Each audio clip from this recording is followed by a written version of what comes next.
Good evening मेरे प्यारे student. आज आप लोग को कक्षा 12 जीव विज्ञान में लेसन 3 पढ़ा रही थी। लेसन 3 मानव जनन। मानव जनन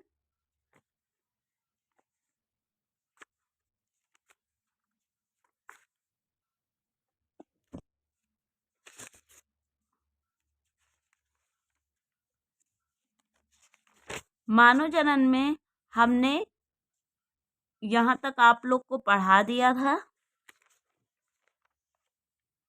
नर पुरुष जनतंत्र मैंने पढ़ा दिया था। आज पढ़ाना है सहायक जनन ग्रंथियाँ, यानी सहायक जनन ग्रंथियाँ क्या होती है। एसेसरी रिप्रोडक्टिव ग्लैंड्स नर जनन अंग से संबंधित अनेक सहायक ग्रंथियां पाई जाती हैं। यानी जो नर है उसके जनन अंग से अनेक प्रकार की ग्रंथियां पाई जाती हैं जो सहायक होती हैं, जो जनन क्रिया में सहायक होती हैं। नंबर फर्स्ट है प्रोटेस्ट ग्रंथि, यानी एक ग्रंथि का नाम है प्रोटेस्ट ग्रंथि, यानी प्रोटेस्ट ग्लैंड या एक सिंघाड़े की आकृति की बड़ी व सघन ग्रंथि है। यानी जो वो आकृति होती है वो क्या होती है, सिंघाड़े जैसी आकृति होती है या कई ग्रंथिल पिंडों की बनी होती है जो मूत्र मार्ग अर्थरा के आधार भाग के चारों ओर स्थित होती है। प्रत्येक ग्रंथि पिंड अपनी एक अलग छोटी नलिका द्वारा मूत्र मार्ग में खुलता है।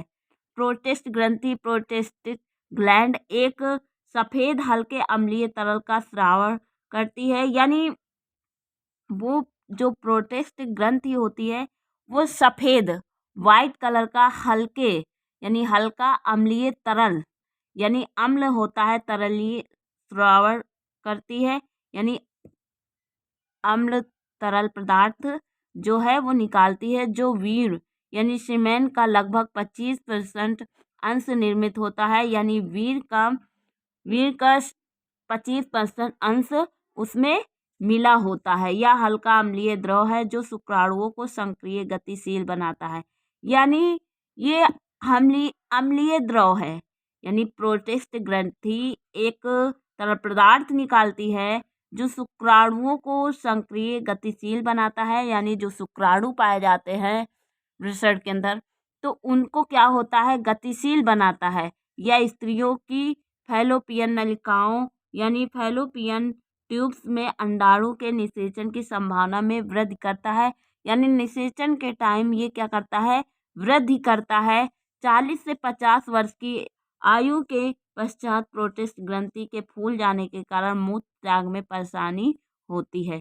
यानी जो प्रोटेस्ट ग्रंथि होती है वो अगर जब फूल जाती है तो मूत्र त्याग में परेशानी होती है। यानी मूत्र बाथरूम जाने में क्या होती है, परेशानी होती है। यानी जो मूत्र होता है उसको होने में क्या होता है, दर्द होता है।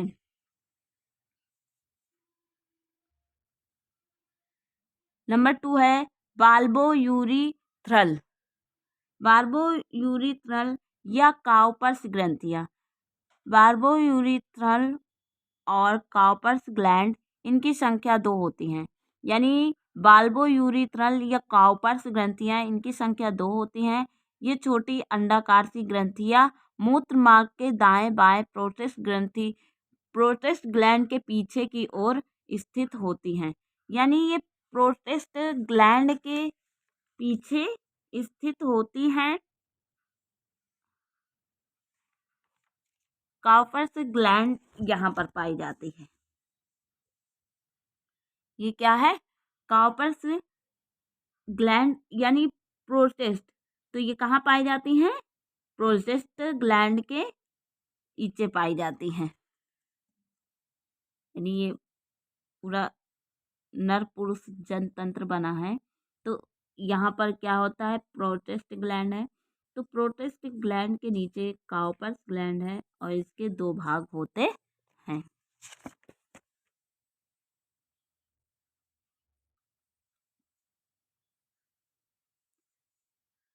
इसके दो भाग होते हैं। या मूत्र मार्ग के दाएं बाएं प्रोस्टेट ग्रंथि प्रोस्टेट ग्लैंड के पीछे की ओर स्थित होती है और मूत्र मार्ग में खुलती है। यानी मूत्र मार्ग में खुलती है ग्रंथियां एक पारदर्शी एवं चिपचिपे व गाढ़े क्षारीय तरल को स्रावित करती हैं। यानी ये मूत्र मार्ग में खुलती हैं और ये ग्रंथियां एक पारदर्शी एवं चिपचिपे गाढ़े क्षारीय तरल को स्रावित करती हैं। यानी एक गाढ़ा चिपचिपा क्षारीय तरल पदार्थ जो लैंगिक संवेदना के समय सीसन के शीर्ष से बाहर निकलता है और मैथुन कैपुलेशन के समय मादा की योनि मार्ग को एक स्नेहक की भांति चिकना एवं संभोग के लिए अधिक उपयुक्त सुगम बनाता है और इसी के साथ साथ मूत्र मार्ग की अम्लता को भी समाप्त करता है। यानी जब संभोग होता है तो क्या होता है, जो मूत्र मार्ग यानी जहाँ से बाथरूम आता है, मूत्र मार्ग की अम्लता यानी मूत्र मार्ग में जो अम्लता है उसको समाप्त करता है। कौन? बाल्बो यूरिथ्रल या काउपर्स ग्रंथियां। और इसमें एक चिपचिपा पदार्थ निकलता है जो क्या करता है, जो संभोग के लिए स्नेहक होता है यानी चिकना होता है, जो संभोग के लिए अधिक उपयुक्त सुगम बनाता है। यानी ये चिकना होता है तो संभोग करने में आसानी होती है। पेरिनियल ग्रंथियां। पेरिनियल ग्रंथियां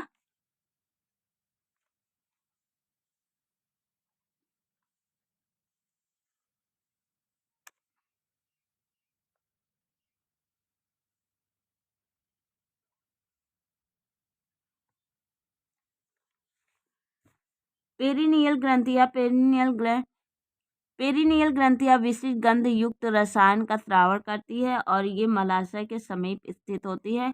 यानी जो पेरिनियल ग्रंथियां होती है ये क्या होती है, विशिष्ट गंध युक्त रसायन का स्रावण करती है, यानी रसायन का स्रावण करती हैं और गंध युक्त होती हैं, यानी बहुत गंध होता है और ये मलाशय के समीप स्थित होती हैं। यानी ये मलाशय के समीप स्थित होती है।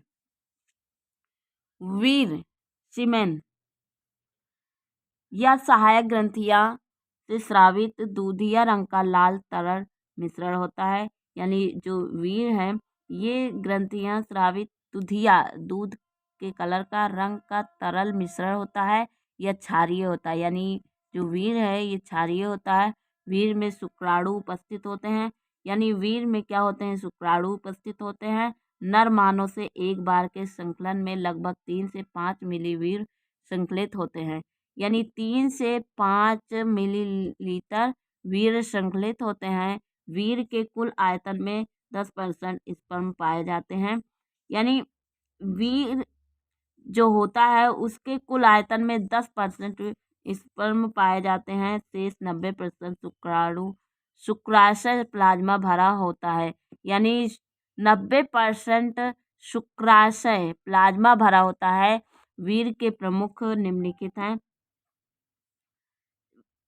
जैसे प्रमुख कार्य निम्नलिखित हैं। वीर सीमेन में फ्रक्टोज, कैल्शियम तथा कुछ एंजाइम मिलते हैं जो शुक्राणुओं का पोषण कर उनको सक्रिय करते हैं। यानी जो वीर होता है उसमें फ्रुक्टोज पाया जाता है, कैल्शियम पाया जाता है, एंजाइम मिलते हैं जो शुक्राणुओं का पोषण कर उसको सक्रिय यानी उनको जिंदा रखते हैं, उनका पोषण बनाते हैं। यह स्त्री की योनि में शुक्राणुओं को पहुंचाने के लिए एक तरल माध्यम का कार्य करती हैं। यानी ये जो वीर होता है ये योनि में शुक्राणुओं को पहुंचाने के लिए एक तरल माध्यम का कार्य होता है या मूत्र मार्ग एवं योनि की अम्लता को उदासीन करता है या मैथुन के समय योनि को चिकना करके घर्षण को कम करता है। यानी चिकना कर देता है, घर्षण नहीं करता, ताकि संभोग करने में सहायता हो। नर में यौन आरंभ या द्वितीयक लैंगिक लक्षण, प्यूबर्टी इन मेल और सेकेंडरी सेक्सुअल कैरेक्टर्स। नर में प्रारंभिक लक्षण प्रारंभ से ही पाए जाते हैं जिनकी सहायता से नर व मादा में भेद होता है। यानी उसमें क्या होता है, जिनकी सहायता से नर व मादा में भेद पाए जाते हैं। जैसे तेरह 13 से 16 वर्ष की आयु से यौन अवस्था आरंभ होती है। वृषणों की लैंगिक कोशिकाएं द्वारा नर लैंगिक हार्मोन के स्राव से नर यौन अवस्था प्रेरित होती है तथा नर में द्वितीयक लैंगिक लक्षण विकसित हो जाते हैं, जैसे चेहरे, दाढ़ी व मूंछ तथा शरीर पर बाल विकसित हो जाते हैं। यानी जो नर में यौन आरंभ होता है तो क्या होते हैं, उनके कुछ लक्षण होते हैं। चेहरे पर दाढ़ी व मूंछ, यानी मेल में दाढ़ी व मूंछ आ जाता है तथा शरीर पर बाल विकसित हो जाते हैं, यानी जैसे सीने में बाल, हाथ पैर में बाल आ जाते हैं। स्वर भारी हो जाता है तथा शरीर की लंबाई में वृद्धि होती है। यानी स्वर क्या होता है, उनकी आवाज़ भारी हो जाती है। अस्थियों के आकार एवं पेशिन्यास में वृद्धि होने से कंधे फैलकर चौड़े हो जाते हैं। यानी जो उनका कंधा होता है वो क्या होता है, चौड़ा हो जाता है। वृषण कोष तथा शिशन के आकार में वृद्धि होती है। यानी जो उनका लिंग होता है वृषण कोष तथा शिशन आकार, उसमें क्या होती है, वृद्धि होती है। यानी वृद्धि होती है, बढ़ने लगता है। शिशन लंबा होने लगता है, यानी जो उनका लिंग है, शिशन है, वो बढ़ने लगता है। हम इसमें कठोरता आने लगती है, यानी फिर वो मुलायम नहीं रहता है, कठोर हो जाता है। कठोर हो जाता है। शुक्र जनन नलिकाओं में शुक्राणुओं का निर्माण प्रारंभ हो जाता है और वीर सीमेन बनने लगते हैं। यानी जो शुक्र जनन है वो नलिकाओं में, जो नलिका होती है उसमें शुक्राणुओं का निर्माण प्रारंभ हो जाता है और सीमेन वीर बनने लगते हैं। लड़कियों की ओर आकर्षण शुरू हो जाता है। यानी फिर क्या होता है, जो मेल होता है वो फीमेल की ओर आकर्षित हो जाता है, यानी जो लड़के होते हैं वो लड़कियों की ओर आकर्षित हो जाते हैं। अग्र पिट्यूटरी ग्रंथि के हार्मोन शुक्र जनन नलिकाओं तथा लैंगिक कोशिकाओं की वृद्धि का नियमन करते हैं। यानी जो पिट्यूटरी ग्रंथि है वो हार्मोन शुक्र जनन नलिकाओं तथा लैंगिक कोशिकाओं की वृद्धि का नियमन करते हैं, यानी वृद्धि करते हैं, आगे को बढ़ाते हैं। स्तनी मानव वृषण सूक्ष्मदर्शीय संरचना।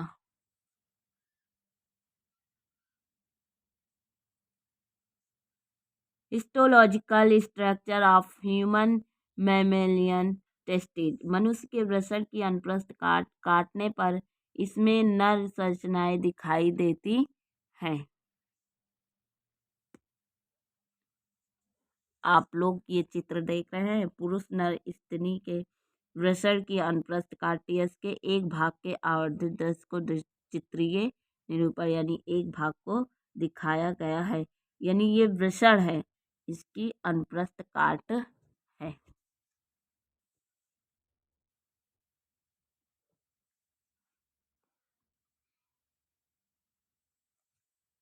मनुष्य के वृषण की अनुप्रस्थ काटने पर इसमें निम्न संरचनाएं दिखाई देती हैं। प्रत्येक पिंडक में 2 या 3 अतिकुंडलित शुक्र जनन नलिकाएं होती है।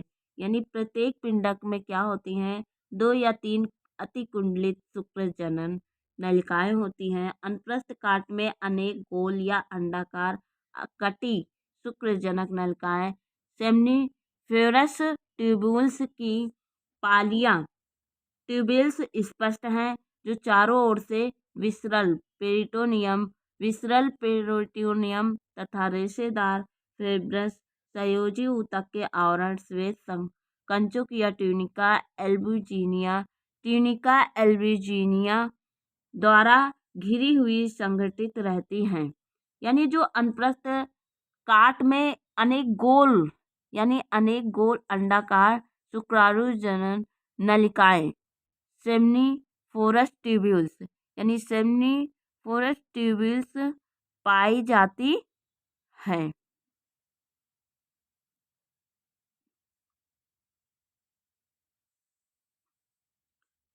शुक्र जनन नलिकाओं के बीच के संयोजी ऊतक में रुधिर वाहिनियां, तंत्रिका तंतु तथा विशेषीकृत अंतराल या लेडिंग कोशिकाएं स्थित होती हैं। अंतःस्रावी ग्रंथियां टेस्टोस्टेरोन नामक नर हार्मोन स्रावित होता है यानी स्रावित करती हैं। प्रत्येक शुक्रजनन नलिका के चारों ओर आधार कला ट्यूनिका का स्तर होती है। शुक्रजनन नलिका के चारों ओर ट्यूनिका प्रोप्रिया में जनन उपकला का स्तर है तथा इसमें जनिक एपिथेलियम कोशिकाओं के अनेक स्तर निम्न क्रम में स्थित हैं। इन्हें सर्टोली की कोशिकाएं भी कहते हैं।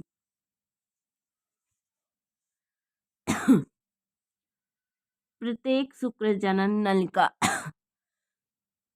की परिधि के साथ साथ स्थित स्पर्मेटोगोनिया का स्तर है। तत्पश्चात प्राथमिक स्पर्मेटोसाइट तथा द्वितीयक स्पर्मेटोसाइट का स्तर है। स्पर्मेटिस तथा स्पर्माडो या स्पर्मेटोजोआ का स्तर है। जनिक एपिथेलियम कोशिकाओं द्वारा पुच्छ युक्त शुक्राणु स्पर्म का निर्माण होता है जो नलिकाओं ट्यूबलेस के माध्य में स्वतंत्र रूप से फैले हुए हैं। जनिक एपिथेलियम कोशिकाओं के बीच बीच में लंबी या स्तंभाकार प्रकार की सर्टोली कोशिकाएं सर्टोली सेल्स स्थित होती हैं जिन पर बंडलों में शुक्राणु बंडल्स ऑफ स्पर्म लगे होते हैं। सर्टोली सेल्स शुक्राणुओं का पोषण करती हैं यानी जो सर्टोली कोशिकाएं होती हैं वो क्या करती हैं, शुक्राणुओं को पोषण करती हैं। परिपक्व शुक्राणु सूक्ष्म आकृति का होता है यानी जो शुक्राणु होता है वो बिल्कुल छोटा होता है जिसके सिर में एक केंद्रक एक मध्य खंड तथा एक लंबी पूंछ टेल होती है।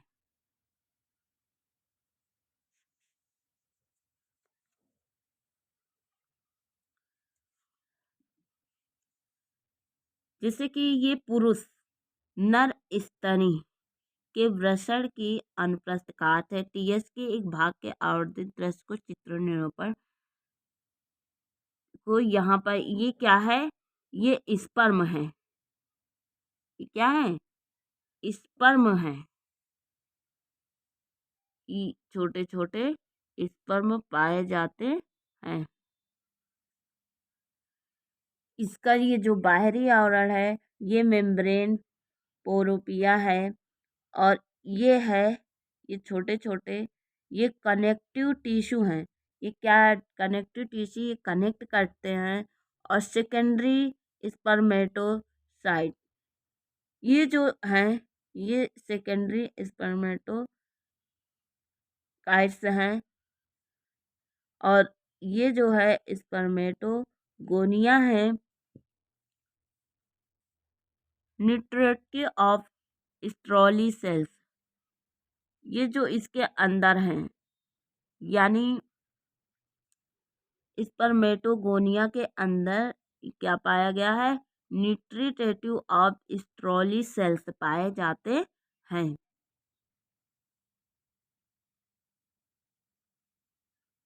यहाँ पर क्या है, स्पर्मेटोजोआ है। प्राइमरी स्पर्मेटोमाइटोकाइट्स ये क्या है, जो बाहर की तरफ है ये प्राइमरी स्पर्मेटोकाइट्स हैं और ये इंटर ट्यूबुलर कनेक्टिव टिश्यू हैं, कनेक्ट हुए हैं तो ये इंटर ट्यूबुलर कनेक्टिव टिश्यू पाए जाते हैं। फाइबर शीट ये क्या है, फाइबर शीट